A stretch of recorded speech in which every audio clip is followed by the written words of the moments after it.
to Reason podcast. I'm your host, Robert Stanley. Is Joe Biden bad for liberals? Here's Max Blumenthal, one of the last honest journalists, asking Cory Booker about Medicare for all. And I heard, like last night, there was a lot less people. It's great to see so many more people, but I heard there was an intense debate about the role of the squad and why the squad didn't leverage its vote for the speaker for Medicare for all vote, and why the squad, I mean, with a margin so narrow in Congress, why the squad didn't because leverage its vote on the stimulus to get a $15 minimum wage. What? No.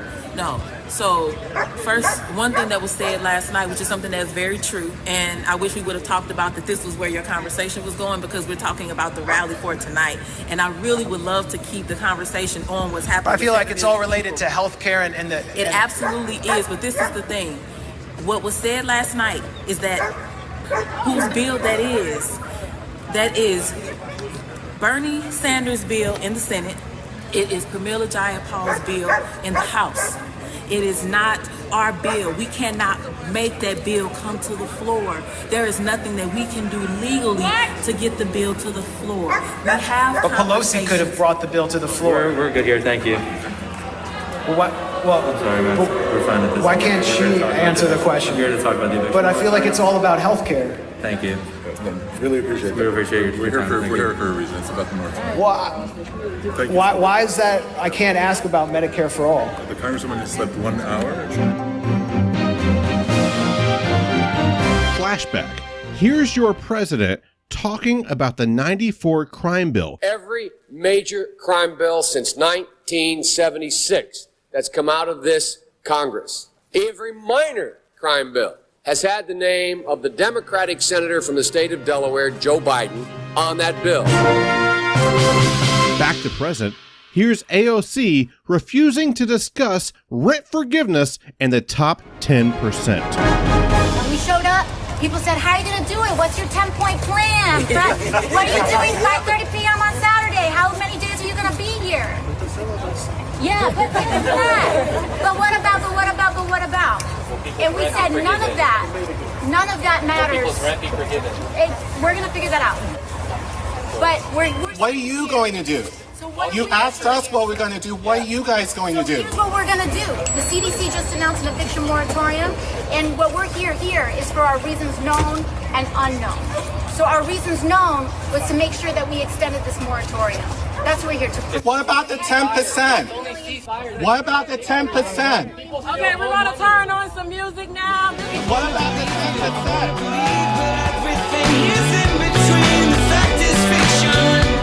Suspicion is a new religion. So you voted for Biden's DNC against Trump. Then you voted for Justice Democrats and alleged progressives, aka the Squad, to fix the Democratic Party from within. You're still not being represented. And now you're asking yourself, you son of a bitch, what am I gonna do? Well, my friends and I are about to talk about it. I know, but it is gonna give a damn. Son of a bitch! Give me a drink! This is Skeptic Bret of the Beliefs That Blind podcast. You can find us wherever you find the best podcasts in the world. Hello, my name is Andrew Hall. You can find me on Laughing in Disbelief on the Pathos Non-Religious channel. Yeah, this is Commie John with Real Progressives. If I'm not in Gulag, you can find me at realprogressives.org. It's the Right to Reason podcast. And you are listening to the Right to Reason podcast. This episode of the Right to Reason podcast is brought to you by our patrons and contributors like me. We have all recognized the value of the unrestrained marketplace of ideas and have decided to make a difference. You can make a difference too. Contribute at patreon.com/right and learn more about your right to reason at therighttoreason.com. Your activism is appreciated.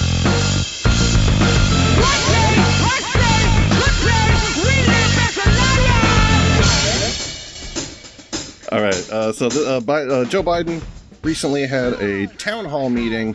It kind of went overlooked, and I thought there were some interesting points in it. The first one, he says something that if you were to hear a right-wing person say it, they would be scrutinized, I think, just horribly in the media. But he says it, and he kind of gets away because it's like, I feel like we treat him like he's the crazy old guy, you know, that we're just glad Trump's out, so we'll just take whatever they shovel down our throats. I don't know.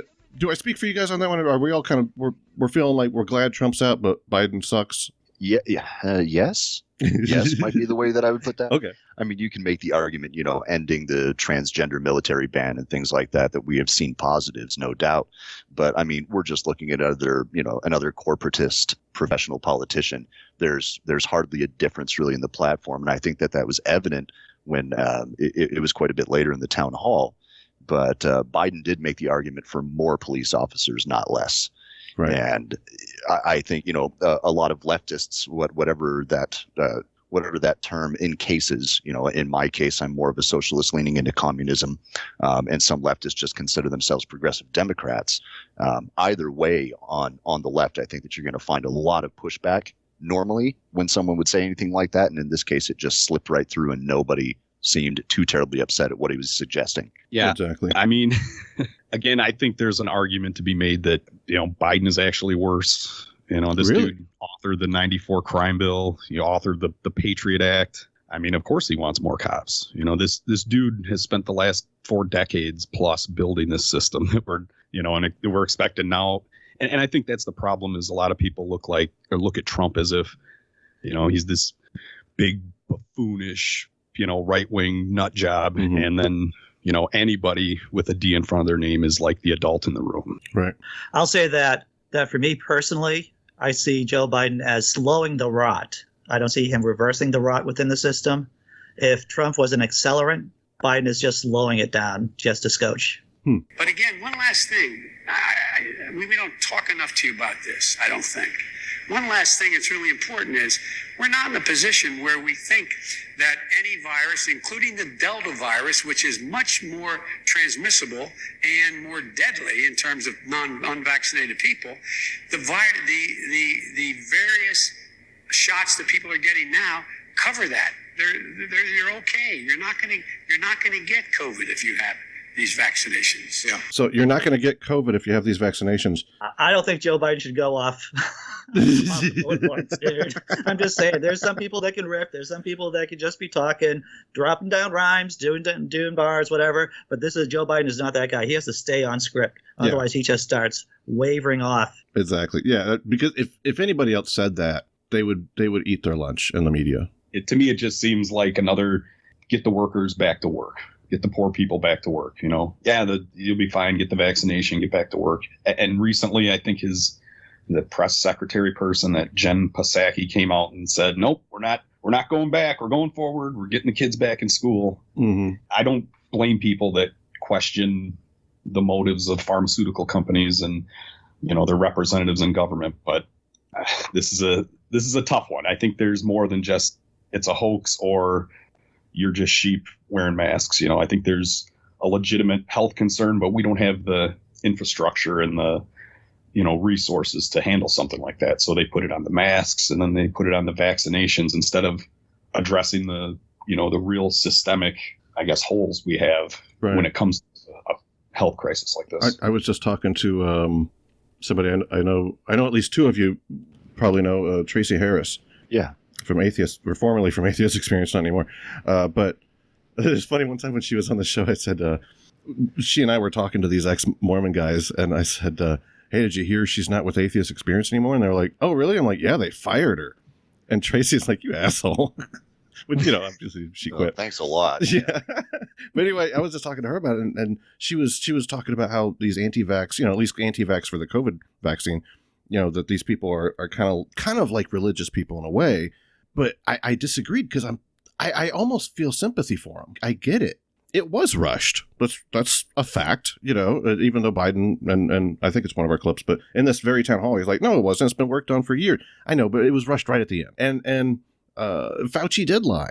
He lied about masks. That's a fact. He said you don't have to wear a mask. And then later he says you do. The government lies to us all the time. Would we classify that as a lie or having to backtrack on a previously misinformed statement?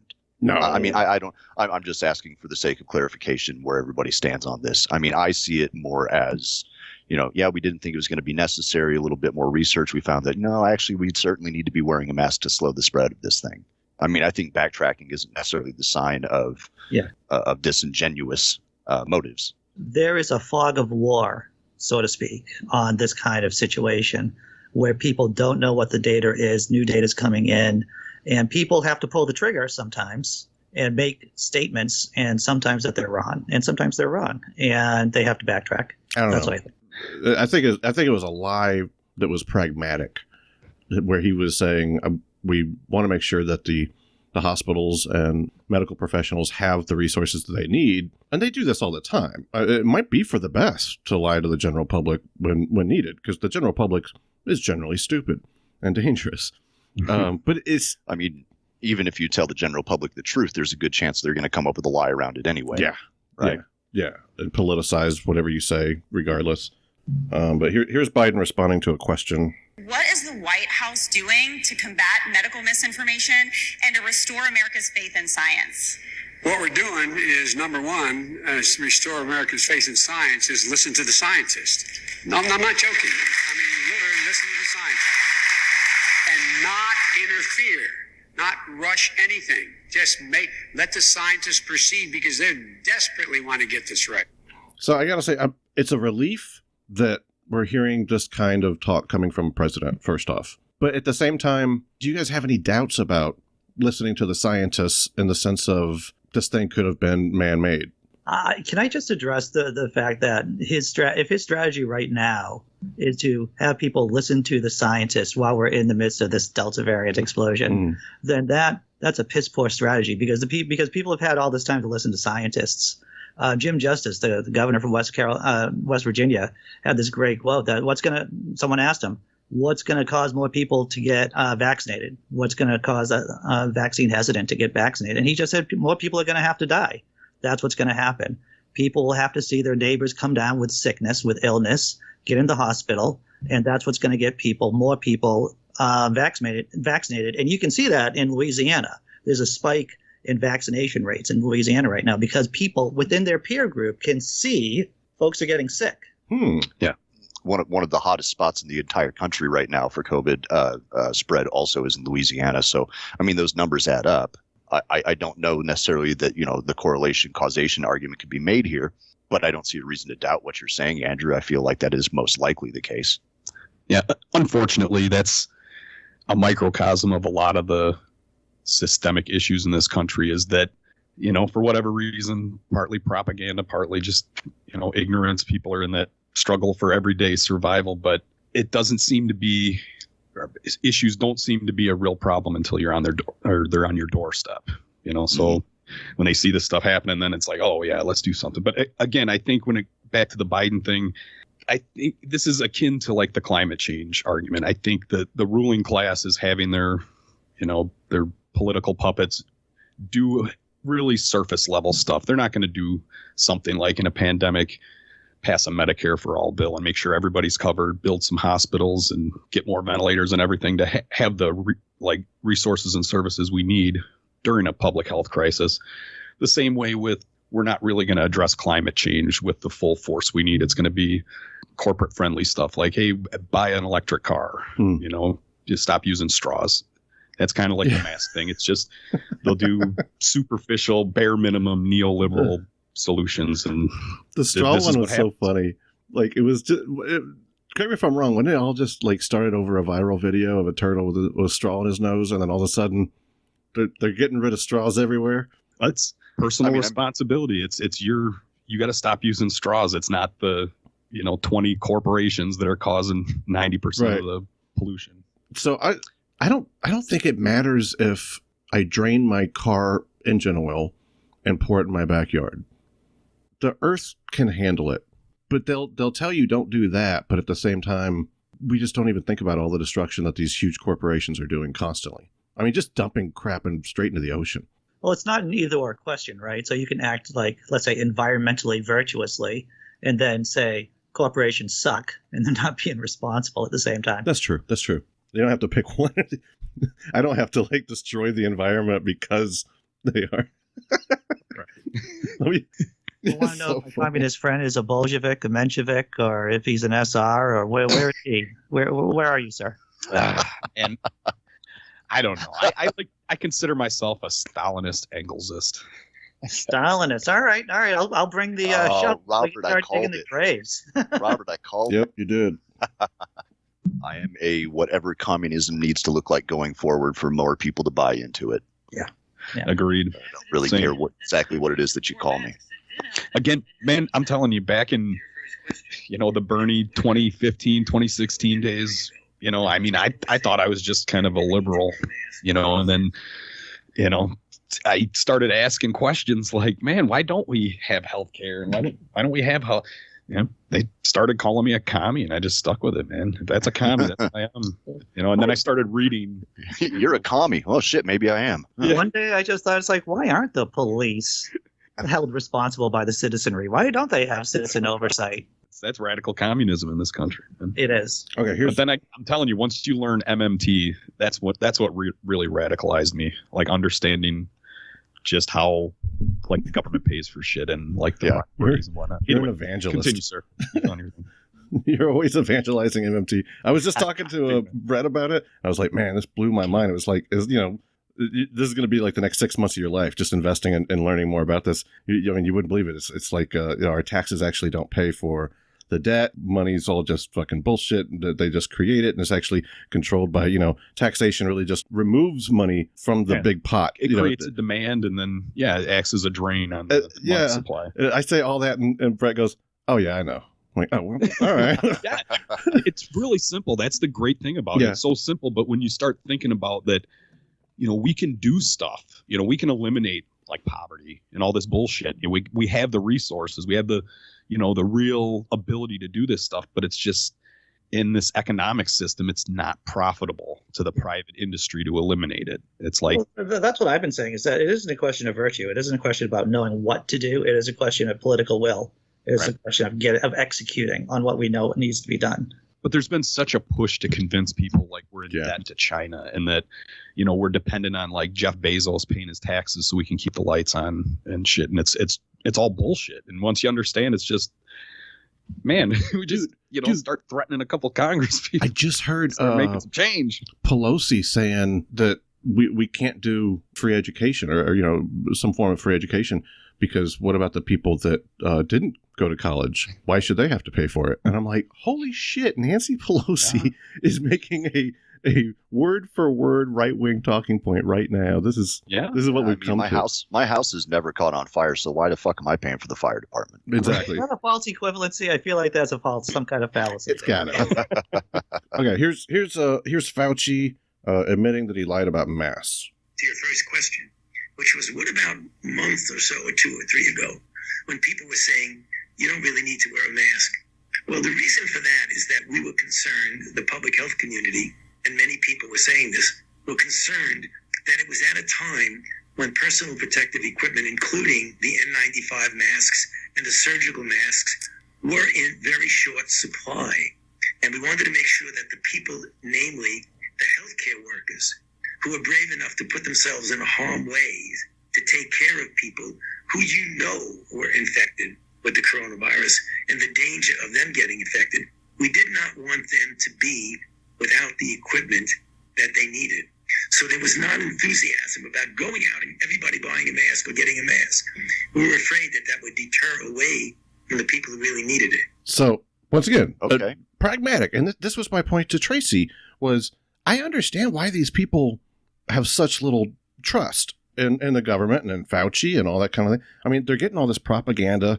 They're calling it the Fauci ouchie, this childish bullshit that's going on. But at the same time, he did lie. Albeit maybe it was for the best. I don't know. But I want to go back on what I stated earlier. Then Robert, I had not heard that clip before. Yeah, sure. And just hearing that played just now. Yeah, I mean, I agree with you. What you were saying before. I know previously I had said, I think it was a lack of information, and you can always change your mind. But I mean, after hearing that, I get it. Right. I'm not excusing it necessarily, but also, I mean, we have to recognize that the need to do that was in direct response to the Trump administration completely stripping us of supplies, and it just shut that entire program down. Essentially, we had 3 administrations previously that had kept on adding to the supply to handle exactly a crisis like this, and the Trump administration stripped it. And that's what landed us in that spot. I don't envy Anthony Fauci for having to make a decision like that. I will say someone should teach him how to lie better. And how to follow up a lie better too. Yeah, I don't know. I'm kind of glad that he didn't, just coming right out and saying, look, we did that because we were worried about, the people who absolutely need it most, namely in hospitals. And that's why we made the decision that we did to be dishonest to the American public. I'd much rather that than him be better at lying and just continue to hide the fact. It's a tough call about whether or not it's best to tell people, sorry, some of you all are going to be sacrificed. Yeah, I think in like a functioning democracy, like in some other countries, they, instead of focusing on the masks, it just seemed like an afterthought. And they were like building hospitals and mobilizing resources in a way that they could handle an influx of people to the hospitals with the COVID stuff. And I think the mask thing in this country is just another, one of these, I guess, wedge issues or something to distract from actually investing in the infrastructure and doing things that could really, because I think as this pandemic's shown, our economy is set up around private industry maximizing profit, not really having the resources available if there's some pressure on the economy, like a pandemic or climate change or something. So I just think the ruling class and their political puppets they're more focused on doing the bare minimum and not really, I guess, making the investment and doing the bigger picture things. So it becomes this debate over masks. And I agree that they will do the bare minimum. Let's say if the death rate was, let's say, Black Death level, like a third of the population were dying, I think people would be a little bit more serious about doing infrastructure, about having medical care for everyone. But with COVID as it is now, they will just do enough to skate by. Yep. Yeah. Get the workers and the poor back to work. Well, how far do you take it, though, John, where if the government can afford to just do anything, referencing MMT, as we did last time you were on here, what would happen if they just said, let's just shut down for another year and we'll just pay everybody? How far could you actually take this idea of we can do whatever we want? Well, again, it's not whatever we want. It's just the idea that we can afford to, or the federal government can afford to buy and mobilize, resources and things that are available in the economy. Like if there's not enough, like perhaps skilled labor, like not enough doctors right now, if we went to a full Medicare for all, there would be some kind of a transition to where we'd have to, set up the infrastructure and train more doctors to cover the need now because, 50 million people now can go to the doctor that couldn't yesterday. But it's not a matter of we can't afford it. It's a matter of mobilizing the resources in a more efficient and productive way than private industry does, according to like a profit motive. There are so many companies who are keeping people out of the competition. For example, you have over 600,000 people out there signing, 6 million people signing, I better check the number, of signing non-compete agreements. Not because they have any secret, but because they work for one fast food restaurant and they're told they can't get 10 cents more going across town, going to the other fast food restaurant. Why? To keep wages down. And so what's happening now is all of a sudden, people are having choices. I always thought the free market system was not only that there's competition among companies, but guess what? Companies should have to compete for workers. And guess what? Maybe we'll pay more money. You seem pretty confident. Everybody just applauds them. Well, if I may. Yeah, I figured you'd have something. Go first here. The major issue with that, of course, is how he contradicts himself at another point in the town hall where he talks about removing the benefits that are currently in place that he says are keeping people from going back to work. There was a moment, there was a Republican in the audience who had a question. He's a restaurateur, and he's talking about the struggle to bring people back to work. And that was Biden's answer, was that, well, we're going to be, taking away the benefits right now that are keeping people from going back to work. And then when he was pressured on it, he went back and tried to kind of stumble his way around an answer that didn't sound like, oh, we're taking that away to make people go back to work. He really fumbled his way through that. I think he accidentally said the quiet part out loud, which was, we're going to take benefits away from people to force them to work for you for less.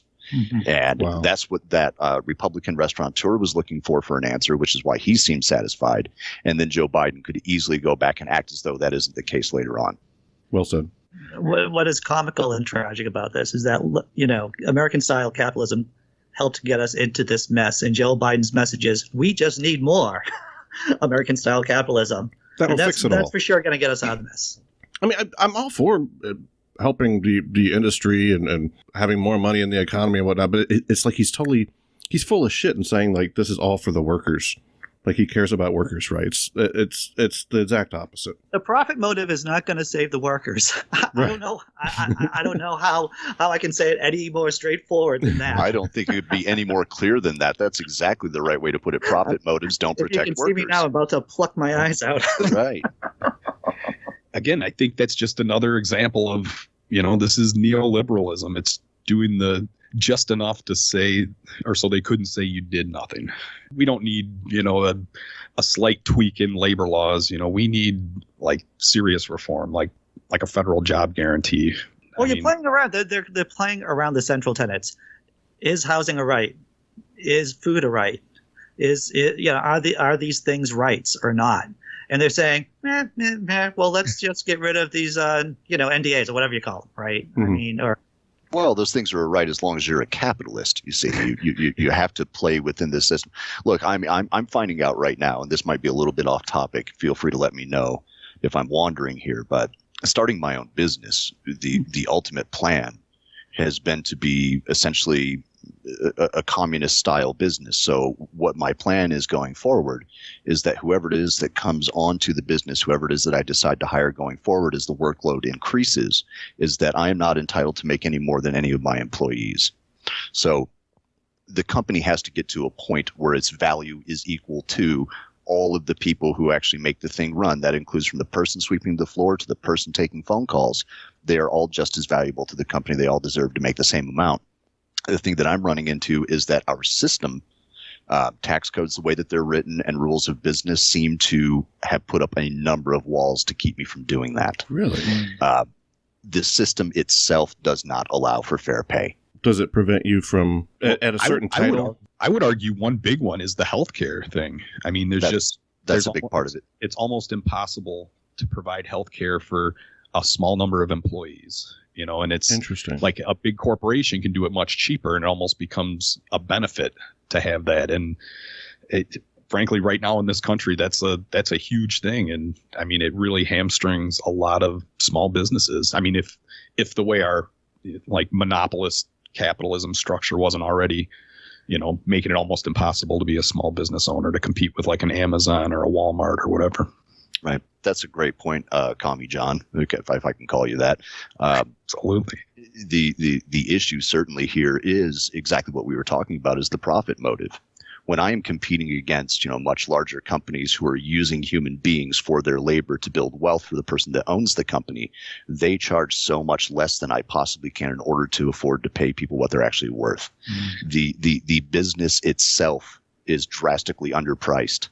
And in order to even keep up and remain competitive, I'm stuck in a situation where I'm going to have to create enough work for 3 people, and for me to do it myself, 3 people's worth of work all on my own. And once I get to about 4 people's worth of work, you can afford to bring 1 more person on. And now we're splitting 2 people's worth of work we're splitting all of that 4 people's worth of work between 2 people, and we're still overworked and underpaid. And so the profit motive itself is keeping me from being able to build a sustainable model in which I can afford to pay people what they're actually worth. Jeff Bezos can take a loss for the whole year while he puts Bret Williams Corp out of business. Exactly. Yeah. I was talking to a machinist recently who has his own business, and I think he has maybe 4 employees, like a really small one. He actually worked on the Challenger. He's an older guy. He's like, I didn't make the part that caused the explosion. The spaceship. Anyway, the gaskets. Yeah, he didn't do that. He's like, at least my part worked. Like that's fucked up. But anyway, I was talking to him the other day, and I was talking about how companies should be taking care of their employees better, and I'm all about this taxing these companies and making sure we have health care and all this kind of thing. He says there's no way for me to afford more people because of these taxes, and I'm like, well, I just kind of I blurted out, well, it's the rich. The rich want all the money, and just stops me right there. He's like, Robert, am I the rich? And it stopped me right in my tracks because it's not just anti-company. It's not just anti-employer. It's more about the corporations that are the problem. The government and the corporations are working together to stifle small business, which includes a lot of middle-class people. That's absolutely part of the problem is, if you say, hey, we're going to tax these corporations, they're going to pass that right down onto the consumer and, take it from the workers, basically. I mean, I would think a more viable solution would be taxing like executive compensation and shareholder returns and stuff like that. But again, man, like you said, it's a lot of these big companies having their representatives in Congress writing the laws to, make it legal basically to monopolize and drive others out and play this big game of Monopoly that's going on right now. As I understood what the taxes were like back in the Eisenhower era, which I'm not old enough to remember, thank you very much. But the tax rate was so high that companies didn't have an incentive to pay their CEOs millions and millions and millions and millions of dollars. And so there was an incentive for them to actually put it back into the company or back into the workers' pockets. Interesting. Yes, in a sense, the Eisenhower plan and what we were dealing with there. I think the top tax rate was upward 90%, if I remember correctly.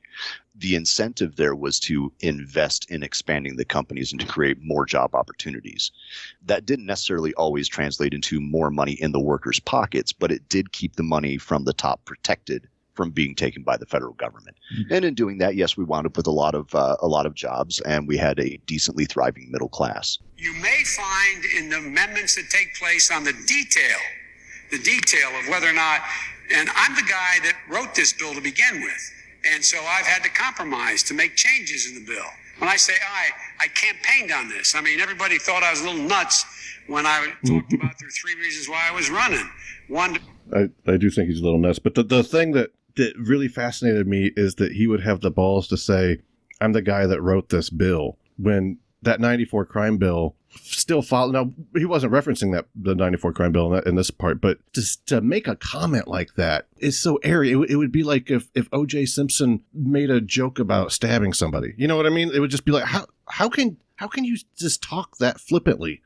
I can't remember the actual bill, but he made it illegal, or I guess impossible, to default on student loan debt. He really gave a lot of power to like the credit card and title loan companies and things like that to charge these big interest rates, and just the legal framework to operate. And I again, it's Joe Biden. He built the system. He is the guy. Check this out. This is a review of the 94 crime bill. Actually, what was in it? So 25 years after the 1994 crime bill was enacted, we are still having conversations about the import and significance of the bill. That 1994 crime bill, it did contribute to mass incarceration in our country. It's important that people remember the context of the political environment in the early 1990s. The other big piece of legislation on Capitol Hill tonight is the crime bill. Now, violent crime peaked in 1991, and the drafters of the bill didn't know that in 1993 and 1994 when they were drafting and signing it. Urban areas, urban cities across the country were ravaged by crack cocaine, and Americans were afraid of crime. The 1994 crime bill was signed by President Bill Clinton. This was a pretty significant bill at the time, and President Clinton and Senator Biden at the time were right that the bill was significant. The most significant federal effort to deal with violent crime in America that has ever been undertaken. It was important for a Democrat at the time to be seen as taking a significant role in trying to reduce crime and violence in the United States.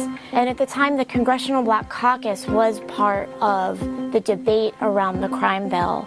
And the Congressional Black Caucus didn't want every provision that was included in this bill. It became clear that the provisions in the 94 crime bill were going to be a political compromise. And so the history is much more complicated than is sometimes portrayed by the media.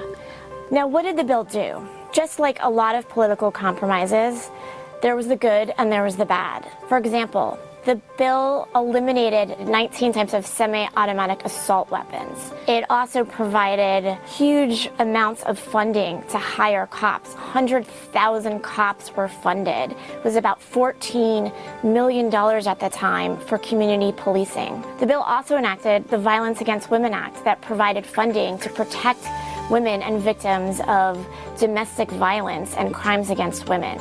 But the most pernicious provision of the 1994 crime bill was its $12 billion that was authorized for states across the country that would enact what's called truth in sentencing laws. That funding literally paid states to increase the number of prison beds that they allocated for individuals convicted of violent crime in this country to serve 85% of their sentences behind bars. The reason that provision is so important and the reason we're still talking about it today is the federal government essentially subsidized states across the country to build more prisons. So 25 years later, the crime bill is being debated. You stood up and used that tough on crime, phony rhetoric. That bill was a huge mistake. There's no question that crime bill contributed to America's mass incarceration problem. 1994 crime bill, we had a gigantic epidemic in America of violence, particularly in African American communities. The notion was overwhelmingly supported. It was supported by the Black Caucus in the United States Senate. It fascinates me because I was just talking with Mr. Deity. You guys know Brian Keith Dalton? Oh yeah, Brian. Yeah, love him. Sharp as a tack. But he made a point just in our last recording. It was something to the effect, and I'm going to paraphrase it horribly, but it's something to the effect of, at least we got that racist asshole, out of here. And now we have Biden. It was something in reference to Black Lives Matter, if I recall. And it blew my mind. And I said back to him, he wrote the 94 crime bill. That's the reason that Black Lives Matter is out there marching, because of what he did, not what Trump did. And Brent Lee was on the podcast, great friend of mine. But he says, but yeah, that was in 94, Robert. And it's mind blowing to me how we give these guys this pass. And that's not in defense of Trump, but what is Trump done to black people in comparison to what Biden has done to black people? Well, with Trump, it was on a small scale, and with Biden, it was on a large scale. Okay. Right. Do you want your racism? One's genuinely did more damage. I am all for people changing their mind and becoming better people, and I prefer to believe that that's the case, but I'm also not stupid. We need to look at what Biden is actually doing. If he agrees that the 94 crime bill was a mistake, we need to see more than just paying lip service to BLM from time to time. Agreed.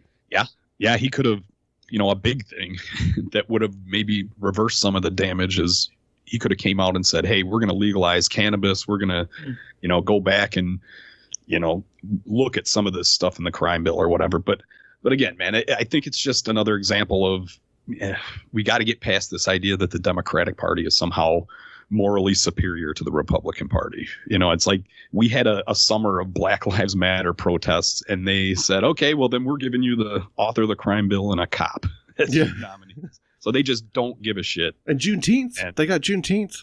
There you go. That one, that's another one where I'm like, yeah, that's cool, good, but no, for me, it's a slap in the face. I hate it. I hate it.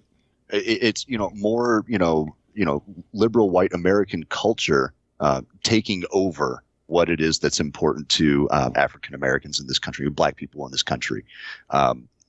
Just commandeered something yet again that is important to them and turned it into just this big political game or some way for white people to be like, it's the equivalent of I have a black friend for liberal white Americans.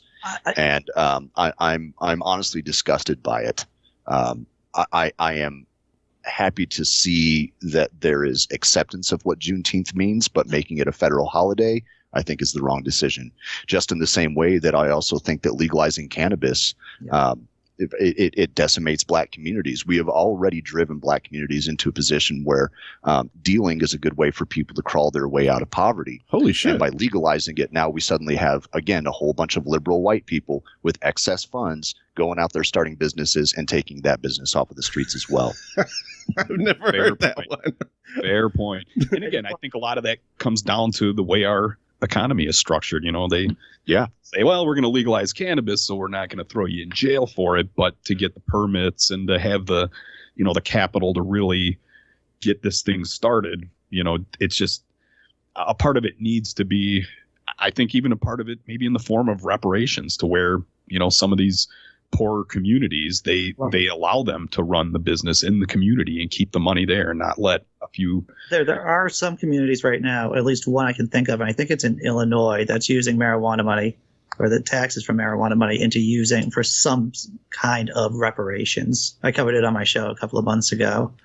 And so I do want to put out my yellow card here. This is actually a red card that I hold in my hand, but this is a yellow card. I think it's possible to say the Democrats suck.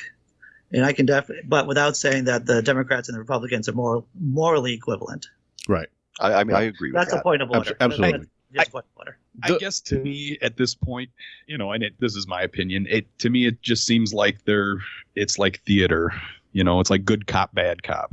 They're both not on your side, but the one acts nicer and is, bringing you McDonald's, and the other one slamming his fists on the table and, trying to make you pee your pants kind of thing. It's just, they work for the same masters. It's just a different marketing strategy at this point. Well, I will say this, is that the Republicans are more than happy to shoot you 7 times in the back, while the Democrats are more willing to say, well, you can just be a slave for life to the system. But we're not going to shoot you in the back.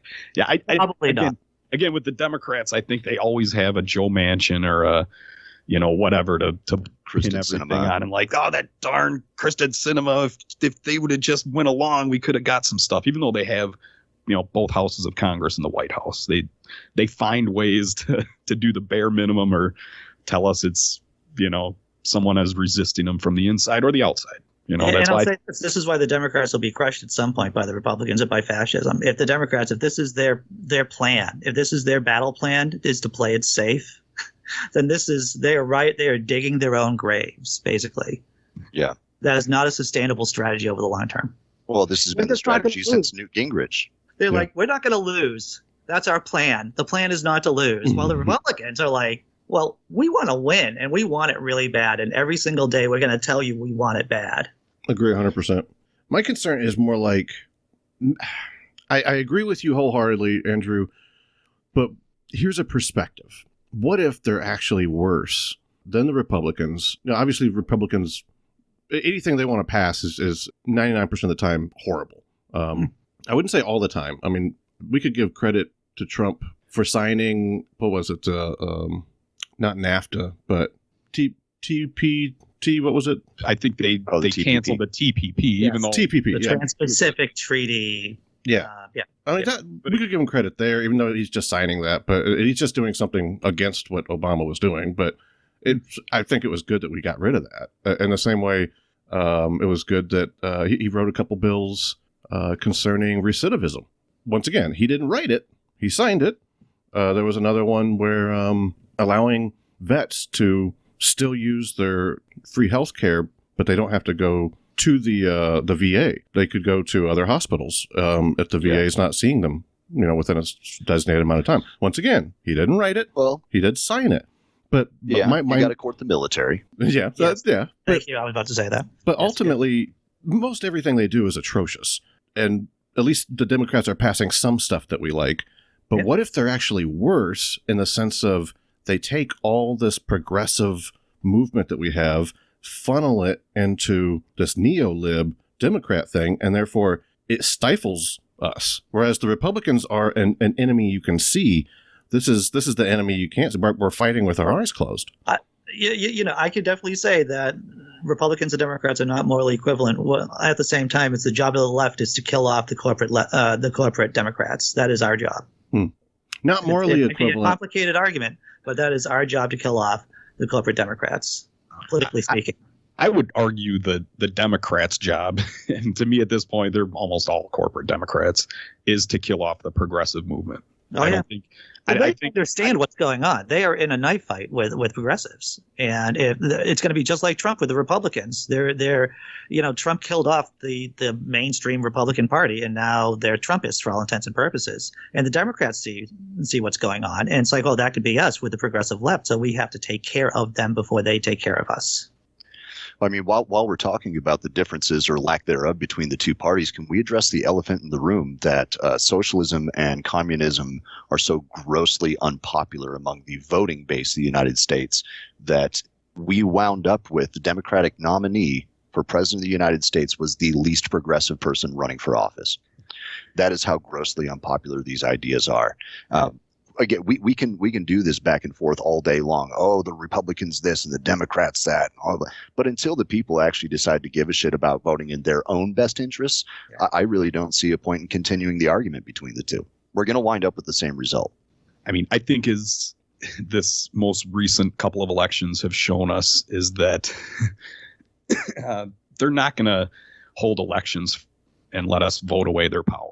I don't know, man. It's, to me, anyways, it just seems like our representative bodies have been captured by the ruling class and corporate interests. And I mean, thinking that, looking at the election to where we had Bernie Sanders, wildly popular, big crowds everywhere, and 2 in a row, they managed to just kind of not let him be involved and, gave us Joe Biden.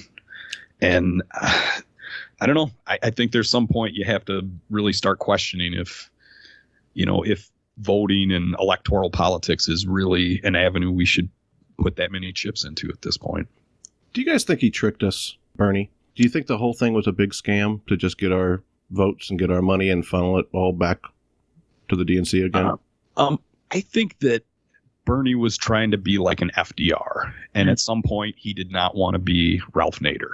And a lot of these people are his friends and stuff. And I think the ruling class just decided, because I think if you look at the time FDR, was president and some of the New Deal stuff he did, you could argue that he saved capitalism because there was a wave of revolutionary energy at that time. And, people were ready. And I think Bernie was kind of on that same path. Like, we're at a crucial time to where we need to, do some radical stuff. And, I think at some point he was just told to back down, and, he's a career politician. So I know he's a decent guy, but I don't think he was really pushing for the kind of revolution we need at this point.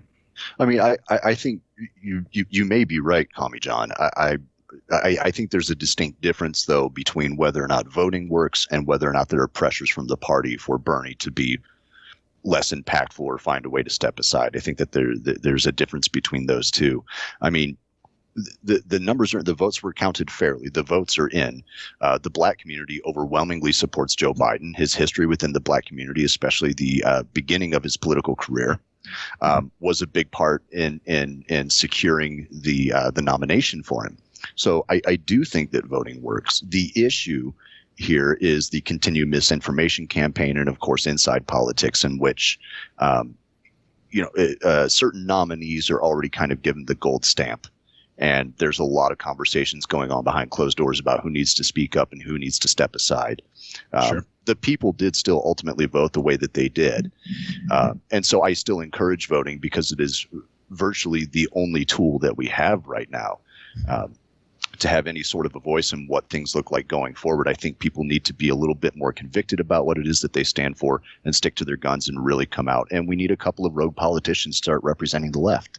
I know that within the city that I live in, Somerville, Massachusetts, we have a couple of Democratic Socialists running for city council, and they're all about defunding the police, using city resources in a different way, and they're going door to door. I just had 2 of them knocking at my door within the last month. So local politics matter. The last guy running for city council that knocked on my door was driving around a big old truck. Because, I'm in Central Texas, you have to. He's got a cowboy hat on, like dressed kind of like a farmer. And comes at his whole thing that he was running on was, we don't know what the city's doing. More people need to know what's going on at the end of that construction going on at the end of your street. Was what he was saying. And it just was like, I'm not an old guy. Like, you're clearly just trying to work toward that demographic of just old people. Like, what the hell are they doing over there? That's your whole. I'm not stressed thing. About whether or not it's a Piggly Wiggly or a new First Bank. I really don't care what they're doing over there. He lost because the other person that he was running against her husband owns like the largest lumber yard in town. Oh, so she kicked his ass. Yeah, and I'm intrigued to hear more about this Piggly Wiggly stuff. Yeah. Gentlemen, thank you so much. I appreciate this conversation. I learned a lot, actually. I didn't know that was a thing, that legalizing marijuana, that's taking money from African American communities. I never even thought of that. It sounds a little silly, but that one's the word you're looking for. Corrupt. Yeah. Well, yeah. If you think about it, I mean, that's kind of one of the best examples of the free market is the black market, and really, and I think in this kind of economy, this kind of capitalist way we run things, that is kind of an avenue for a lot of people without capital, with no access to capital. This is a way they can survive. And there's definitely some legitimacy to that. And I believe it was a few years ago, Ohio put it on the ballot and it failed, cannabis legalization. And I was like, what the hell are these guys thinking? Well, come to find out, part of the, the stuff attached to the bill was that, they would award a couple of, licenses or whatever. There would be just a few, and they would be expensive, and how they could divvy them out to their donors or whatever, to where people knew about that. And, that's part of the problem, is how we set up the infrastructure of it. So absolutely. And if I could really quick before we go, and feel free to cut this out, Robert, but I would recommend, and I'm going to say this word because that's what it's called, but if you could look into the history around the Negro Leagues, the baseball leagues, and what happened when that was gobbled up by Major League Baseball, the all-white league, and the type of damage that did. That is just one example of white America gobbling up black culture in the United States and the way that it decimates communities. I think we're seeing the same thing with marijuana legalization. I'm more in favor of decriminalization as opposed to legalization. Let's figure out a way to make that work, or even better yet, maybe let's just level the playing field so that black entrepreneurs can also get into the business without going bankrupt. Mm-hmm. Absolutely. Yeah. Why not just make it like tomatoes? Grow as much of it as you want. Right. Exactly. Whatever. Yeah. There's no law against me selling tomatoes out of my front yard, Right. Well, I've heard a lot of arguments from sex workers about how sex work should be decriminalized as against to legalization, and there are similar arguments there. Mm-hmm. Absolutely. Guys, thank you so much. I really appreciate it. Cool. Thanks for having me, Robert. Nice meeting you guys, and talk to y'all soon. All right, bye, guys.